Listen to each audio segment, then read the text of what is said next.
देखो, पहली बात तो मंत्री जी, आपके अधिकारी ये कह रहे हैं कि सेवा नियम बने हुए हैं, आप कह रहे हैं नहीं बने हुए हैं। हम तो दोनों में ही नहीं पढ़ते साहब। नहीं बने हुए हैं तब तो आप पैसे कैसे ले रहे हैं? 2024-25 के बजट में 4 करोड़ रुपए बजट घोषणा के अंदर कैसे स्वीकृत हुए? 1.5 करोड़ रुपए आपके जारी कैसे हुए? और अगर बने हुए हैं और फिर आप झूठ बोल रहे हैं और इसकी ऑडिट नहीं करा रहे हैं, उसके संस्था के खाते में पैसे नहीं ले रहे हैं, तो बहुत बड़ी बेईमानी है। अगर नहीं बने हुए हैं तो और बड़ी गड़बड़ है। ये स्टिकर के नाम से 1 लाख रुपए प्रतिवर्ष लेते हैं, ये इसका प्रमाण है कि स्टिकर से लेते हैं। ये प्रमाण पत्र कैसे बांटते हैं, इसका भी एक नमूना बताता हूं। ये खाली इनका प्रमाण पत्र होता है जिसमें ये औदित्य के भी साइन है और मोहर और साइन, ये साइन नहीं है, मोहर लगा करके और ओरिजिनल की तरह श्रीमान कृष्ण कुणाल जी आईएएस के सचिव के भी खाली के ऊपर साइन करा के रखते हैं। ठीक है सर, मोहर लगाई, साइनों जैसी मोहर लगाई और या साइन कर दिए होंगे, मुझे तो पता नहीं, या उनसे करा लिए होंगे, मैं तो इस लपड़ में पढ़ता नहीं। सवाल यह है कि ये खाली इस तरह के प्रमाण पत्र बांटते हैं जिसकी कोई लीगल सेंटिटी नहीं है। सरकार का प्रगति प्रतिवेदन जो सरकार में आता है उसका पेज नंबर 129, 130 और 131 का विवरण आप पढ़ लेना। इसमें बाकायदा इसमें महिमा मंडन किया गया है। इसके बारे में ये लिखा गया है कि इतने लेखा मद में 50 लाख मिले थे 24-25 में, योजना मद में 4 करोड़ रुपए, योजना मद में 2024 गैर संवैधानिक 1.5 करोड़ रुपए, योजना मद में इतने रुपए। कोई बात नहीं साहब, ये इनके स्वीकृत और कार्यरत कर्मचारियों की सूची बता रखी है इन्होंने, और ये इनके गुणगान कर रखे हैं कि इतने लाख 6 लाख बच्चे हमारे जो है वो इसके लाभान्वित होते हैं, ये होते हैं। ये इनका प्रगति प्रतिवेदन है हिंदुस्तान स्काउट गाइड का।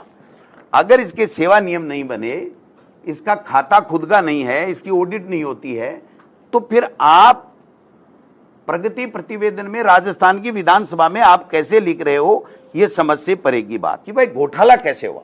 सारे वो कागज हैं जो उन्होंने पेटीएम किया, उसकी रिसीट है। स्टेट कमिश्नर HSG 2731, नरेंद्र जी 22,325, स्टेट सेक्रेटरी 6,822, 19,000, 10,000, 1,800, 3,000, कविता जी 2,331, 1,500, 5,000, मनोज कुमार जी 30,000, 15,000, 7,000, 10,000, 2,000, ये सारे के सारे लाखों रुपए इनके व्यक्तिगत खातों में ट्रांसफर किया गया है।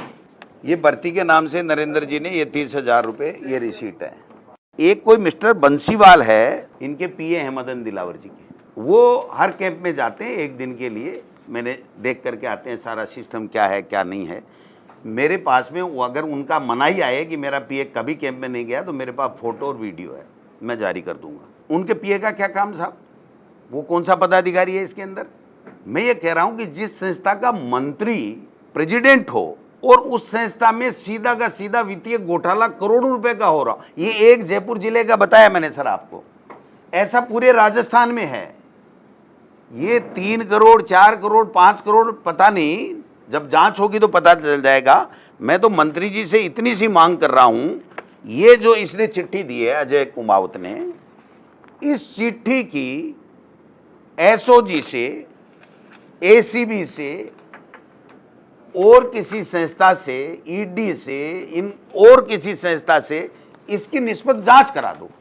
आप जब गड़बड़ नहीं कर रहे हो, आप कह रहे हो मैं तो मतलब हरीशचंद्र भी क्या लगे मेरे तो मैं तो मान लेता हूं, लेकिन जब आपकी अध्यक्षता की एजेंसी के ऊपर, संस्था के ऊपर इतने रुपए के करोड़ों के घोटाले के आरोप लग रहे हैं, आपका पीए उन कैंपों में मौजूद रहता है, तो आप बताओ फिर आप उसकी जांच भी नहीं कराओ। 1 दर्जन से ज्यादा इस विभाग के अंदर जो गड़बड़ियां हैं उसके तथ्य हमारे पास में हैं।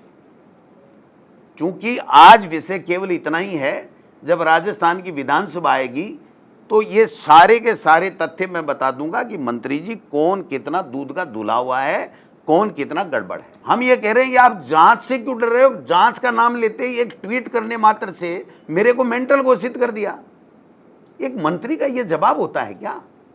अगर किसी पे कोई आरोप लगता है, मेरे पे आरोप लगाया इन्होंने, मैंने कहा सीबीआई से जांच कराओ, ईडी से कराओ, इनकम टैक्स से कराओ, और कोई तुम्हारी एजेंसी है उनसे कराओ, मुझे कोई तकलीफ नहीं। दे दिया, कोई तथ्य नहीं है, कोई तथ्य नहीं है, कोई तथ्य नहीं है, इसलिए मैं खारिज कर। तो ये तथ्य ले ले मेरे भाई, ये पैसे नरेंद्र कुमार केर, मनोज कुमार केर, इनके खातों में कैसे गए? ये पूरे के पूरे पैसे उस संस्था के अंदर जाने चाहिए, और संस्था के बाद में जो विधिवत उसका पेमेंट या खर्चे का भुगतान होना चाहिए वो होना चाहिए कि नहीं होना चाहिए?